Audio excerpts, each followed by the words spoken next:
सड़कों पर है, एलजी तेरे राज में। जवान आज सड़कों पर है, एलजी तेरे राज में। लुट गए सारे सारे लुट गए, एलजी तेरे राज में। स्कैम सारे पीक पर है, एलजी तेरे राज में। एलजी तेरे राज में, अंधेर ही अंधेर है। एलजी तेरे राज में, अंधेर ही अंधेर है। बीजेपी तेरे राज में, अंधेर ही अंधेर है।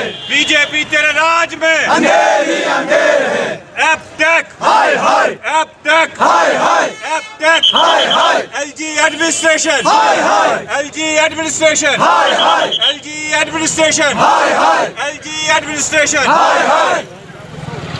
इत्तेफाक जिंदाबाद जिंदाबाद इत्तेहादा इत्तेफाक जिंदाबाद जिंदाबाद इत्तेहादा इत्तेफाक। जिंदाबाद जिंदाबाद। हमारा हक हमको दो, हमारा हक हमको दो, हमारा हक हमको दो, वरना दिल्ली वापस जाओ। हमारा हक हमको दो, वरना दिल्ली वापस जाओ। हमारा हक हमको दो, वरना दिल्ली वापस जाओ। हमारा हक हमको दो, वरना दिल्ली वापस जाओ। हमारा हक हमको दो, वरना दिल्ली वापस जाओ। जय एसएसपी, जय एसएसपी। देखिए, पूरी रियासत जम्मू कश्मीर में जिस तरह नौजवान आज सड़कों पर है, एक तरफ दिल्ली बार बार दिल्ली से मैसेज आ रहा है कि हम चाहते हैं कि जम्मू कश्मीर के नौजवानों में कलम और लैपटॉप हो, लेकिन आज उसी नौजवान के गले बैठ गए नारे दे देकर। लेकिन ऐसा लगता है कि भारतीय जनता पार्टी और उसकी एडमिनिस्ट्रेशन ये तहिया कर चुकी है कि जम्मू कश्मीर के नौजवानों को, जो पहले गोलियों का शिकार होते रहे, आतंकवाद का शिकार होते रहे, फिर ड्रग्स का शिकार होते रहे, अब वो स्कैम्स का शिकार होते रहे। एक ऐसी कंपनी जिसके बनते ही 2005 से स्कैम शुरू हुए, 2005 में सिक्योरिटीज़ का स्कैम आया, 2010 में इनकम टैक्स का स्कैम आया, 2015 में पहला रिक्रूटमेंट स्कैम यूपी में आया, 2017 में दिल्ली की जो यूनियन गवर्नमेंट का स्किल डेवलपमेंट डिपार्टमेंट है उसका स्कैम सेम कंपनी से आया। उसके बाद जम्मू कश्मीर में 3 रिक्रूटमेंट सेम कंपनी ने करवाई और तीनों स्कैम्स में लिस्ट क्वाश करनी पड़ी जम्मू कश्मीर गवर्नमेंट को। लद्दाख में सेम कंपनी ने एग्ज़ाम कराया, उसमें भी स्कैम निकला।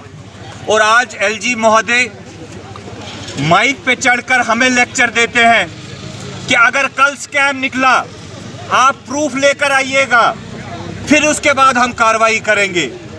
अफसोस कि ये लोग जिनको अपनी स्टेट ने रिजेक्ट किया, अपनी पार्टी ने रिजेक्ट किया, आज वो जम्मू कश्मीर के हुक्मरान बन के बैठे हैं। जम्मू कश्मीर के नौजवानों की आवाज़ जितना आप दबाएंगे उतनी ये आवाज़ जो है बाहर निकलेगी। और मांग क्या रहे हैं जम्मू कश्मीर के नौजवान? क्या मांग रहे हैं? कोई आज़ादी तो नहीं मांग रहे हैं, कोई पाकिस्तान नहीं मांग रहा, कोई खालिस्तान नहीं मांग रहा। हम सिर्फ ये मांग कर रहे हैं कि अगर आप गवर्नमेंट रिक्रूटमेंट कर रहे हैं वो साफ़ और शफाफ तरीके से की जाए। एक ऐसी एजेंसी जिस पे हमें भरोसा नहीं है, उस एजेंसी को रिप्लेस करके आप एक साफ़ और शफाफ तरीका आजमाइए, ताकि जो एक मेरिटोरियस कैंडिडेट है वो अपने बलबूते पर गवर्नमेंट की नौकरी हासिल करे। और आज एलजी महोदय माइक पे चढ़ के कहते हैं कि उन लोगों को, इन लोगों को यहाँ की पॉलिटिकल डिस्पेंसेशन को बात करने का हक नहीं है। अरे हुजूर, आपको बात करने का हक किसने दिया? आपको बात करने की जवाजियत कहाँ से बनती है? जम्मू कश्मीर में 2017 तक पूरे मुल्क में सबसे कम अनएम्प्लॉयमेंट रेट था, डिस्पाइट द फैक्ट कि यहाँ पे प्राइवेट सेक्टर कहीं पे भी नहीं है। यहाँ के बेरोज़गार, यहाँ के पढ़े लिखे नौजवानों को रोज़गार तो मिला, यहाँ के अनपढ़ नौजवान को भी जम्मू कश्मीर की हुकूमत ने रोज़गार दिया। और आज हमें आप लेक्चर देंगे? हम एक बार फिर से यहाँ की इंतज़ामिया, यहाँ की एडमिनिस्ट्रेशन और ख़ासकर भारतीय जनता पार्टी में दिल्ली में बैठे हुए पॉलिसी मेकर्स को कहना चाहते हैं कि जम्मू कश्मीर के नौजवानों का सब्र मत आजमाइए।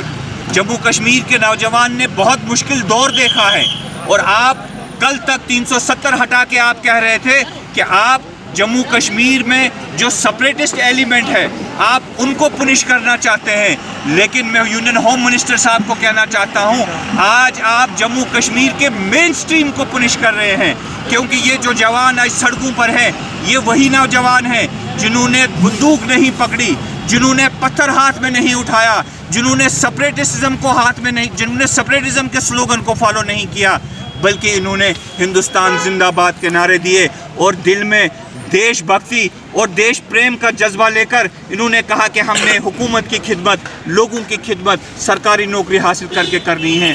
आज उस मेन स्ट्रीम को आप पुनिश कर रहे हैं। इसका मतलब ये है कि आप एक नई generation of separatism Jammu Kashmir में पैदा कर रहे हैं। तो एलजी साहब, आपने तो 3 महीने के बाद या 3 साल के बाद नौकरी ख़त्म करके वापस यूपी जाना है, लेकिन हमने इसी जम्मू कश्मीर में रहना है। हम यहीं पैदा हुए हैं और यहीं मरेंगे। हमारे नौजवानों के जज्बात से मत खेलिएगा। मैं बहुत शुक्रगुजार हूँ आज हम यहाँ पे खड़े हुए हैं। आज यहाँ पर डिफरेंट पॉलिटिकल आइडियोलॉजी से ताल्लुक़ रखने वाले, डिफरेंट पॉलिटिकल एफिलिएशन से ताल्लुक़ रखने वाले, डिफरेंट साइकोलॉजिकल और डिफरेंट ट्रेड यूनियन के लोग, डिफरेंट सोशल ऑर्गेनाइजेशन के लोग आज हमारे साथ यहाँ पे खड़े हैं। ये साबित करता है कि जम्मू कश्मीर के नौजवानों का जो दुख है वो पूरे जम्मू कश्मीर के अवाम का दुख है। चाहे हम किसी भी पॉलिटिकल आइडियोलॉजी से ताल्लुक़ रखते हों, लेकिन हम अपने नौजवान के साथ हैं, उनके दुख दर्द के साथ। पास एक डेमोक्रेटिक तरीका था कि हम इलेक्शन में हिस्सा लेकर अपने चुने हुए नुमाइंदे बनाएं और वो हमारी बात करें। वो हक हमसे छीना गया। उसके बाद जो प्रोटेस्ट है ये भी हमारा डेमोक्रेटिक राइट है। हमने ना तो कोई लॉ तोड़ा है, ना हम डेमोक्रेटिक राइट से बाहर गए हैं। ये हमारा कॉन्स्टिट्यूशनल डेमोक्रेटिक राइट जो इस मुल्क के संविधान ने, जो इसके मुल्क के पार्लियामेंट ने हमें दिया है। और हमें अगर ये प्रोटेस्ट इंटेंसिफाई भी करना पड़े, हम आने वाले दिनों में पूरी जम्मू कश्मीर में डिस्ट्रिक्ट लेवल पे इस प्रोटेस्ट को इंटेंसिफाई करेंगे और नौजवानों को बाहर आकर अपना हक मांगना पड़ेगा डेमोक्रेटिकली, पीसफुली। जो उनको यहाँ एक पनाह देने वाले हैं, एलजी साहब को लगता है कि पूरे हिंदुस्तान में और पूरे विश्व में एक ही समझदार है, वो है एलजी मनोज सिन्हा साहब। वो सुबह ऑर्डर निकालते हैं, शाम को लेक्चर देते हैं, शाम को ऑर्डर निकालते हैं, सुबह लेक्चर देते हैं। भीड़ बुलाई हुई पैसों की ऑडिटोरियम में लेकर चले जाते हैं और वहाँ भाषण देते हैं कि भाई मैंने जो कुछ भी फैसला लिया ये जम्मू कश्मीर के लिए ठीक है। मैं एक इलेक्टेड रिप्रेजेंटेटिव हूँ, मैं तो नहीं समझता हूँ इसमें कहीं भला है। जो भी वो पॉलिसी लेकर आते हैं वो दिल्ली से लेकर आते हैं और यहाँ पर हमारे ऊपर इम्पोज करते हैं। यहाँ पर इलेक्टेड पॉपुलर गवर्नमेंट तो है नहीं। वो यूपी से आकर हमें बताते हैं कि जम्मू कश्मीर के लोगों के लिए क्या भला है, और जम्मू कश्मीर का एक इलेक्टेड रिप्रेजेंटेटिव कहता है कि जो वो पॉलिसी लेकर आते हैं वो यहाँ सूट नहीं करती हैं, लेकिन वो उनके पॉलिटिकल एजेंडा को सूट करती है, इसलिए वो ये हरकतें कर रहे हैं। हम जमहूरियत में रहकर, जमहूरियत में विश्वास रख के आज यहाँ प्रोटेस्ट कर रहे हैं। प्रोटेस्ट पे प्रोटेस्ट किए जा रहे हैं। जम्मू में प्रोटेस्ट हो रहे हैं, श्रीनगर में प्रोटेस्ट हो रहे हैं, किश्तवाड़ में प्रोटेस्ट हो रहे हैं, जगह जगह पर प्रोटेस्ट हो रहे हैं। इसका साफ संदेश है कि आप हमारे खिलाफ जो ये नीतियाँ बना रहे हैं हमें मंजूर नहीं है, हमें कबूल नहीं है। अगर इतना ही मतलब समझदार हैं एलजी साहब, आप ये सोचें ना कि इस देश का, इस स्टेट का सबसे पढ़ा लिखा नौजवान जो है सड़क पर है, उसकी भी बुद्धि है, वो भी समझदार है, वो भी समझता है कि उसके फ्यूचर के लिए क्या अच्छा है क्या बुरा है। लेकिन आपके ये जो लेक्चर कभी ख़त्म ही नहीं हो रहे हैं। आप बस शाम को रोज़ भाषण देने आ जाते हैं, नया नया कुर्ता शलवार पहनकर आ जाते हैं और अपनी नई नई नीतियाँ बनाकर नए नए भाषण यहाँ परोसते हैं हमारे ऊपर। ये नीतियाँ बंद करें, एपटेक कंपनी को हटाएं, नौजवानों को विश्वास नहीं। आप कहते हैं सबूत, हजारों सबूत आपके पास पड़े हैं, एजेंसीज आपके पास है, ताकत आपके पास है, हुकूमत आपकी है, सबूत जनता से मांग रहे हैं। जब जनता सबूत लेकर आती है तो आप एक्शन नहीं लेते हैं, जब जनता सड़क पर आती है तो लाठीचार्ज कर देते हैं। आपको ये लगता है कि हिंदुस्तान मजबूत फौज से होगा, पुलिस से होगा, नहीं होगा। हिंदुस्तान मजबूत हिंदुस्तान की जमहूरियत को इफेक्टिव बनाने से होगा। विश्व गुरु हिंदुस्तान को बनाना चाहते हैं तो विश्व गुरु वाली हरकतें करें। आप अवाम को दबाकर आज़ाद हिंदुस्तान के लोगों को गुलाम बनाना चाहते हैं, ये कतई बर्दाश्त नहीं होगा। और हम विरोध करेंगे तुम्हारी हर नीति का, और हम खड़े रहेंगे तुम्हारे खिलाफ जब तक आप ये नीतियां बनाना बंद नहीं करेंगे। आज ये जो प्रोटेस्ट हुआ, सभी पॉलिटिकल आइडियोलॉजी जहां जमा हुई, और आगे आने वाले वक्त में भी जहां हमारे जम्मू कश्मीर के यूथ की मुफाद की बात हो, बेनिफिट की बात हो, उनके एम्प्लॉयमेंट की बात हो, हम सब मिलकर सड़क पर आएंगे और तुम्हारे खिलाफ मोर्चा खोलेंगे। और याद रखना, आपको सेंटर ने भेजा यहाँ पर एक प्लांट वे में, आपको नीतियाँ बनाने भेजा, और फिर जब आप फेल हो जाते हैं, आपके बीजेपी के लोग कहते हैं कि नहीं नहीं नहीं नहीं, हमारी तो सरकार ही नहीं है। भाई तुम्हारी सरकार क्यों नहीं है? प्रॉक्सी कैंडिडेट गुंडागर्दी तुम करते हो, तब तो तुम्हें अपनी सरकार लगती है। वो महाराजा की छुट्टी का दिन ऐलान होता है, कहते हैं हमने किया, लेकिन जब कुछ गलत होता है तो तब आप कहते हैं कि नहीं नहीं नहीं नहीं हमने नहीं किया, ये तो दिल्ली से भेजा हुआ कोई बंदा है, वो हुकूमत कर रहा है। इसलिए ये बेवकूफ़ बनाना बंद करें, सीधा सीधा कहें कि आप हमारे ऊपर जो कुछ भी कानून ला रहे हैं इम्पोज करें, हम ये बर्दाश्त नहीं करेंगे। एपटेक कंपनी को वापस लो और जो JKSSB के एस्पिरेंट्स हैं उनको इंसाफ दो। Thank you. जैसा आप सब लोग जानते हैं कि जो कैंडल मार्च है, जो एहतजाज हो रहा है, ये JKSSB और एपटेक के खिलाफ हो रहा है। JKSSB और एपटेक जो इस वक्त गवर्नर इंतज़ामिया के कंट्रोल में है, हर जगह इस वक्त एहतजाज हो रहे हैं, पढ़े लिखे नौजवान सड़कों पर है, और हर एक का यही कहना है कि एपटेक कंपनी जो पहले ही ब्लैक लिस्ट हो चुकी है, मनोज सिन्हा साहब के राज्य ने भी इसको ब्लैक लिस्ट कर दिया है, हर तरह की धांधलियों के इसके ऊपर इल्ज़ाम आते हैं, और जम्मू कश्मीर में इससे पहले भी जितने इम्तहान इन्होंने कराए, हर इम्तहान में धांधली हुई।